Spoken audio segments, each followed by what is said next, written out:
जय श्री कृष्ण। स्वागत है आपका सारथी त्रिशला के साथ। कैसे हैं आप लोग? कैसा चल रहा है आपके घर में सब कुछ? घर परिवार में लोग कैसे हैं? बताते रहिएगा। चलिए, हम आज बात कर रहे हैं एक बहुत ही मामूली चीज़ की, लेकिन सिर्फ मूल्य से ही वो मामूली है, पर अगर देखा जाए तो वो अनमोल है। हम अपनी कोई भी पूजा उसके बिना पूरी ही नहीं कर सकते। हमारे किसी भी आराध्य को प्रसन्न करने के लिए हमें उस चीज़ की ज़रूरत सबसे ज़्यादा होती है। वैसे तो बहुत सारी चीज़ों में, बहुत सारे प्रयोगों में मैं आपको पहले भी बता चुकी हूँ कि उसका प्रयोग क्या है, लेकिन आज मैं आपको कुछ विशेष बताना चाहती हूँ और ये विशेष आपके जीवन को बहुत हद तक बदलने का कार्य कर देगा।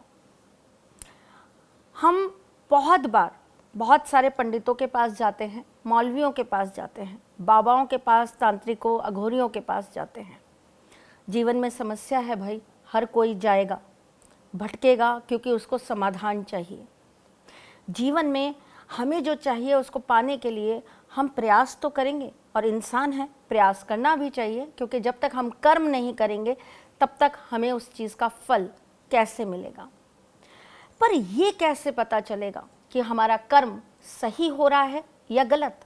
क्योंकि जब हमारे मन में किसी चीज़ को लेकर मनोकामना जागती है तो हम ये भूल जाते हैं कि हम धर्म के रास्ते पर चल रहे हैं या हम धर्म के खिलाफ ही अधर्म कर रहे हैं। बहुत सारे लोग अपनी मनवांछित चीज़ को पाने के लिए तरह तरह के तांत्रिक प्रयोग कराते हैं। बाबाओं के पास जाते हैं, मौलवियों के पास जाते हैं, बड़ी बड़ी पूजाएं कराते हैं, लाखों रुपया खर्च करते हैं, फिर भी उनको उस चीज़ से कोई फ़ायदा नहीं मिल पाता। कुछ को मिलता भी है तो वो टेम्परेरी रहता है। क्या कभी आपने सोचा है ऐसा क्यों होता है? हमारी श्रद्धा में कमी थी? नहीं। हमने जो किया उसमें कहीं गलती थी?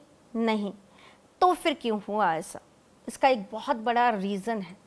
आप अगर प्रकृति के विरुद्ध जाकर कुछ करेंगे, आप अगर ईश से वो चीज़ मांगेंगे जो वो आपको देना ही नहीं चाहते, पर आपने तो जिद पकड़ ली है और उसके लिए आपने ऐसे प्रयोग करने चालू कर दिए हैं जिनसे आपके ईश को मजबूर होकर आपको वो चीज़ देनी पड़ी, परंतु उसका खामियाजा भी तो भुगतना पड़ेगा, या तो आपको या आपके आने वाली पीढ़ी को। अगर हम कोई ऐसा काम करते हैं जो प्रकृति के, जो नियति के, जो ईश के, जो प्रभु की मर्जी के विरुद्ध है, तो उसका भुगतान केवल हमें नहीं, हमारे आने वाले वंश को, कुल को ज़रूर भरना पड़ता है। वशीकरण एक ऐसी ही प्रक्रिया है जिसे कराने के लिए लोग नाना प्रकार की चीज़ों का उपयोग करते हैं, कुछ सही कुछ गलत। मैंने बहुत सारे लोगों को देखा है, वो ना जाने कितनी गंदी चीज़ों के साथ भी वशीकरण करते हैं। क्यों? क्योंकि उनको वो चाहिए जो उन्होंने मांगा है। एक औरत होने के नाते, एक सारथी होने के नाते और आपकी एस्ट्रोलॉजर होने के नाते मैं ये नहीं कहती कि आप अपनी चीज़ के लिए कर्म मत करिए, लेकिन कर्म हमेशा सात्विक रखिए, सच्चा रखिए।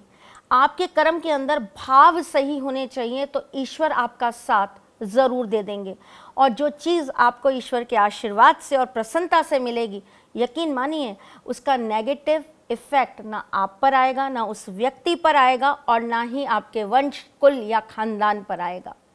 तो चलिए, आज मैं आपको एक बहुत छोटी सी चीज़ को लेकर प्रयोग करना सिखा रही हूँ, जिसके बारे में मैंने एपिसोड के शुरू में आपको बताया।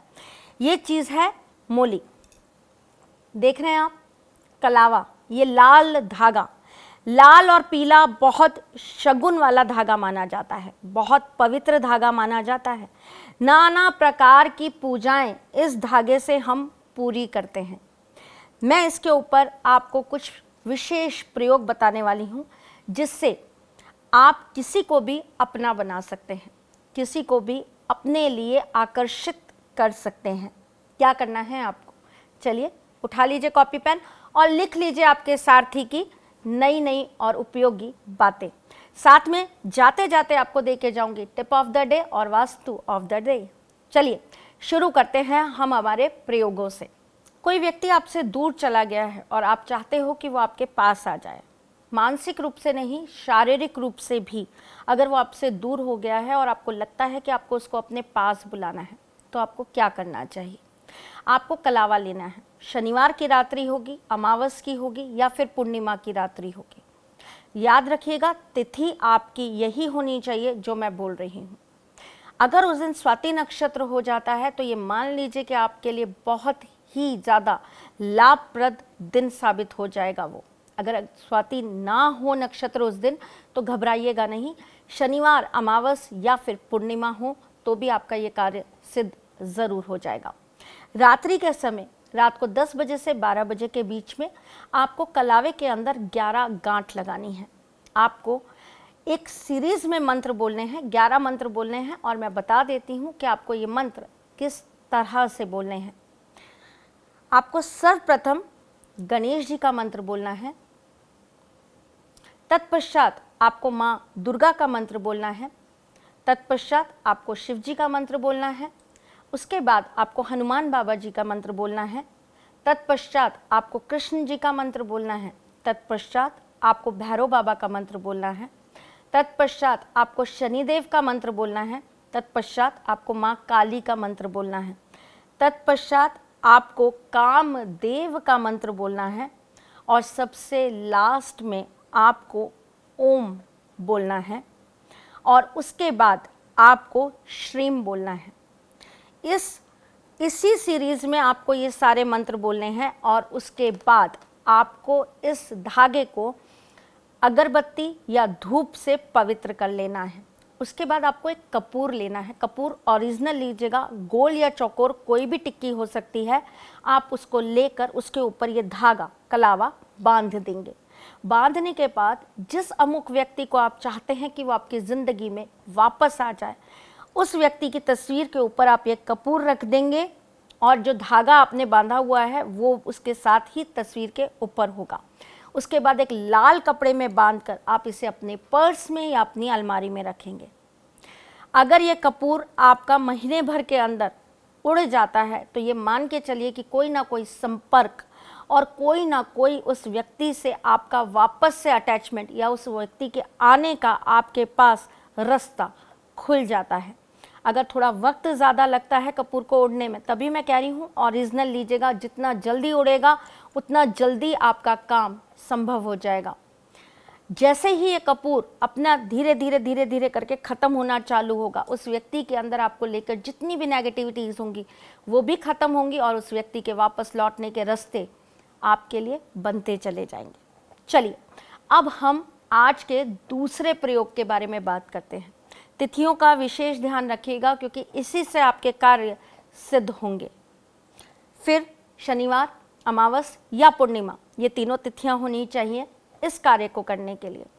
आप जिस भी व्यक्ति को अपना बनाना चाहते हैं या आप चाहते हैं कि वो व्यक्ति हमेशा आपके साथ रहे, आपको प्यार करे, आपकी फीलिंग्स को समझे, आपके जज्बात को समझे, उस व्यक्ति की फ़ोटो ले लीजिएगा। फ़ोटो लेने के बाद उसके पीछे उस व्यक्ति का नाम लिखिएगा और अपना नाम लिखिएगा।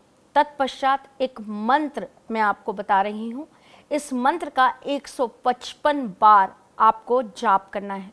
मंत्र क्या है? ओम भगवती भग भाग्यदायिनी उस व्यक्ति का नाम वश में कुरु कुरु स्वाहा। इस मंत्र का जाप करके आपको उस फोटो को लाल कपड़े में बांध के और ऊपर से कलावे से बांध देना है अच्छी से, ठीक है। उसके बाद उसको आपको अपने पर्स में रखना है। साथ ही साथ में आपको इस कलावे को हर शनिवार को फिर इसी मंत्र से 155 बार वापस से सिद्ध करना है और वापस से उस तस्वीर पर बांध देना है। ऐसा आपको 7 शनिवार करना है या 7 अमावस करना है या 7 पूर्णिमा करना है। जो भी तिथि उठाएं याद रखिएगा उसी तिथि को आपको इस काम को रिपीटेशन में करना पड़ेगा। जब आप मंत्र सिद्ध कर रहे हो तो कलावे को अपने हाथ में रखिएगा और 155 बार इस मंत्र का जाप करिएगा। करके देखिएगा वो व्यक्ति आपके नाम की माला ज़रूर रटने लगेगा। चलिए, आज का तीसरा महा उपाय और सारथी उपाय जो मैं आपको देने जा रही हूँ। क्या करना है आपको कलावा लेना है। उस कलावे के ऊपर आपको हल्दी और सिंदूर लगाना है। अच्छी से हल्दी और सिंदूर उसके ऊपर अच्छी से लगा दीजिएगा। उसके बाद में आपको मंगलवार के दिन ये कार्य करना है। उसके बाद आपको संध्या के समय हनुमान बाबा जी के मंदिर जाना है। वहाँ से उनके पैरों में से थोड़ा सा सिंदूर इस कलावे के ऊपर लगा देना है। घर आके जिस भी व्यक्ति को आप चाहते हैं कि वो आपका हो जाए, उसका एक पेपर पे आपको नाम लिखना है। उसके बाद उस पेपर को अच्छे से फोल्ड करना है और इस कलावे को उस पर बांध देना है। बांधने के बाद आप उसको सफ़ेद रंग के कपड़े के अंदर बांध के रख देंगे। ऐसी जगह रखेंगे जहां वो किसी को दिखे नहीं और वो गुप्त रूप से रखा रहे। 45 दिन बाद वहां से निकाल दीजिएगा और ले जाकर उसको हनुमान जी के मंदिर में छोड़ाइएगा। देखिएगा वो व्यक्ति आपसे वापस से कनेक्ट हो जाएगा और उस व्यक्ति के अंदर आपके लिए प्रेम फिर से जागृत हो जाएगा। चलिए, अब तो चलने का समय आ गया है, इसलिए चलते चलते आज का tip of the day they देती हूँ और साथ में दे देती हूँ आपको vastu of the day. Tip of the day, आपको कभी भी घर के मंदिर के अंदर अगर आपको ऐसा लगता है कि मेरे घर में नेगेटिविटी है, तो आपको घर के मंदिर के अंदर कभी भी घी का दीपक अकेला नहीं जलाना चाहिए। घी के दीपक के अंदर या तो थोड़ी सी हल्दी डाल दीजिए, लौंग डाल दीजिए या फिर कपूर डाल दीजिए और फिर जलाइए। तो देखिएगा आपके घर की नेगेटिविटी अपने आप खत्म होने लगेगी। वास्तु टिप,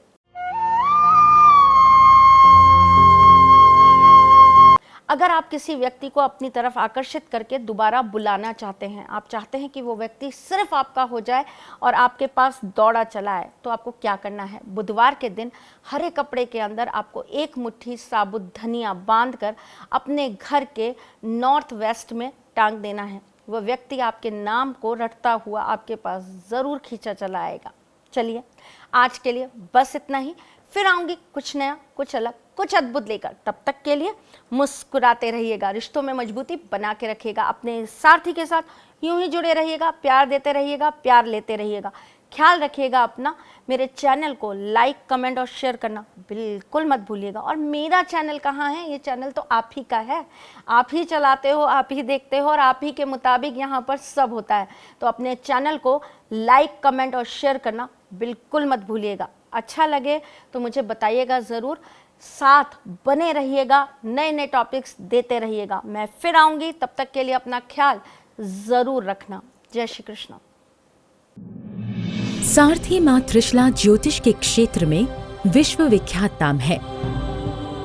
ज्योतिष शास्त्र में पीएचडी मां त्रिशला पिछले 22 वर्षों से ज्योतिष की सभी परंपरागत विधाओं के साथ साथ अनेक दुर्लभ गुण विधाओं जैसे परछाई एवं नव्स के अध्ययन से अपनी सटीक भविष्यवाणी और पूर्वानुमान के लिए विख्यात हैं। अपने उपायों द्वारा लाखों लोगों का जीवन संवार चुकी मां त्रिशला लगातार 2016 से ज्योतिष विभूषण अवार्ड प्राप्त कर रही हैं। साल 2018 में उन्हें उत्तराखंड के मुख्यमंत्री त्रिवेंद्र सिंह रावत ने ज्योतिष विभूषण अवार्ड से सम्मानित किया था और साल 2016 में उन्हें राजस्थान में बेस्ट एस्ट्रोलॉजर के अवार्ड से नवाजा जा चुका है।